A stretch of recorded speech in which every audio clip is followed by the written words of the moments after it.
Here, let's go back.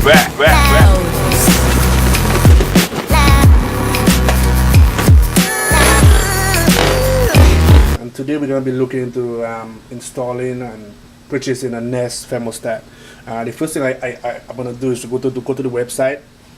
You're going to go to under our thermostat and go to installation, and you're going to bring up compatibility checker.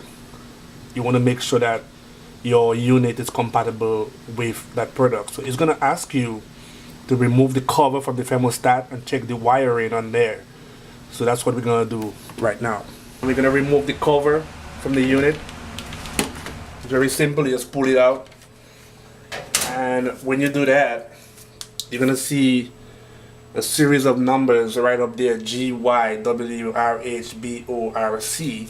And I can look in there and I can see that the connection I have is G, Y, W, R, G, Y, W, R, H. So that's my connections.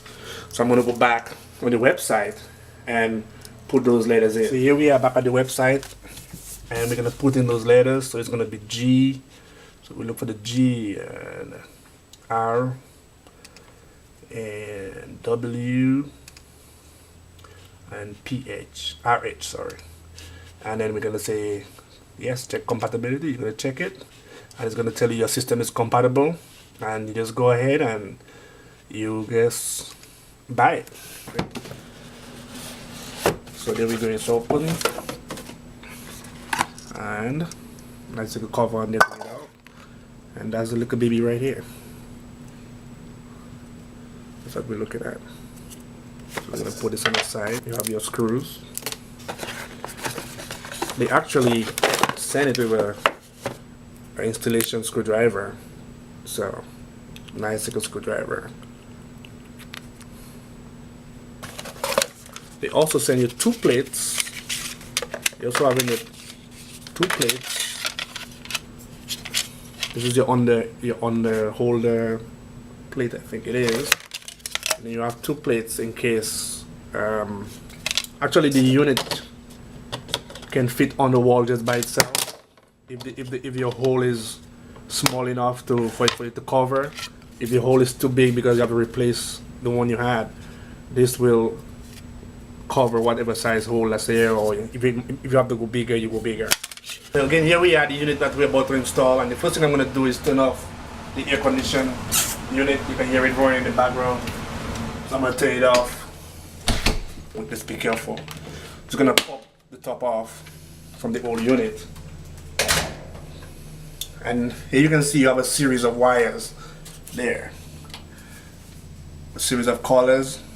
They give you some kind of collar coordinator that you can peel this off. It's sticky, and you can stick it on the wires so you remember which wire you took off where. So the first wire I'm going to take off is the green wire. So I'm going to take off the green sticker and put on there. There we go. So we're going to take, so this is G. So we're going to take out the G on there. So the first one we have is G, and we're just going to make sure that we have the right one there. So you're going to follow that same formula to go down for each wire. Y, you have the second one, which is the Y, so you're going to take out your Y and put Y on there, and so on. And what I noticed, I have a jumper wire from RH to RC, but the Nest, it's already built in, so that's no longer needed, so you can void that and leave that out. Another thing probably you want to do is take a picture of all your wires before disconnecting everything, so you know, at least you have a visual, something to work with.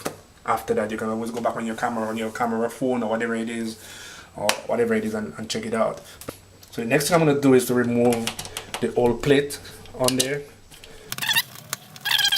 The plate is unscrewed, and right there, just take it out. And now we can see there's that little hole in the center, and I have two holes on the side, and that's where the plates come into play. If you want to use the plates, I can actually use that plate and have a little place, and it look like the screws. I will still have to get, no matter where I use it, I will have a screw on either side. Or I can use this plate, and it might just fit perfect on this one. Or what I would love to do, I would really like to have the nest just there by itself. I've decided to go with the larger plate. I'm gonna have to come back and do a little painting on the side here, which is not a problem. The good thing about it is I have one screw that's falling directly on the existing hole that's there. On this side, I'm gonna have to put a new hole. You know, you can use these, but luckily I keep things like that around the house, so I'm gonna use these. I rather these instead. They're more sturdy. So I already marked my hole. It's gonna take the screwdriver and push it in, and then you just basically screw those in and they screw into the wall. I kind of rather these than those little ones there. The back of the nest is gonna fit right in here. It pops in.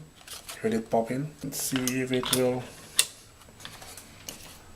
pass everything through. So all the wires are in here, and you screw that bad boy in. And the next side, screw in. It's a bit off, so you're gonna bring it up. You have room to adjust. And screw that bad boy in. Let's start making our connections, and remember we had them all color coded, or we had it that little paper sticky stuff right there. So you press the back and you push in. I'm using the needle nose pliers because my wires has become really short. You press this down at the back here and you push this in, and I think we have the first one in here, and this one is the G here. So everything is in there. It's really sturdy on there. Our level is showing that it's quite level. The only thing that I have to work on here right now is probably a little bit of painting on the side to get the wall back how it's supposed to be. Get the nest. Make sure you have the right side going down at the bottom. And the good thing about it is, let me push down a little more in. I was thinking at the beginning that you had to push the bottom in. I didn't read the instructions. But really, when you push the wire in, the wire will kind of just hook itself in. Looking at it, I can see that one of the wires, the G, is still a bit up. I was gonna make sure that it's steady in there. See, it pops out. So we don't want that to happen anywhere. So we're gonna push it in as much as we can. Yeah, it looks like it's steady. It's good enough. Push the nest in.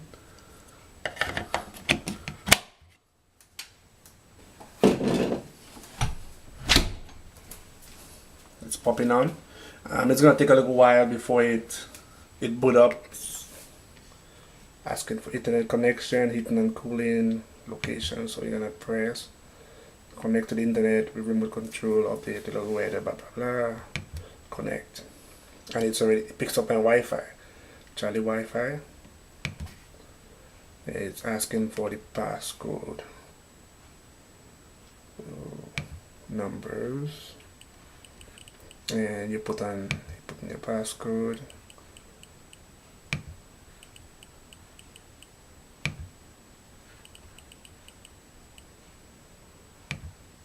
It's connected to the network, so you click and it's checking for update. It did the update. It's connected to the internet, and now we're going to heating and cooling. Install heating, cooling, and fan. So, and what type of heating do I have? Gas or oil? Do you have a forced heating air? I have no idea what is forced heating air. Go to more info.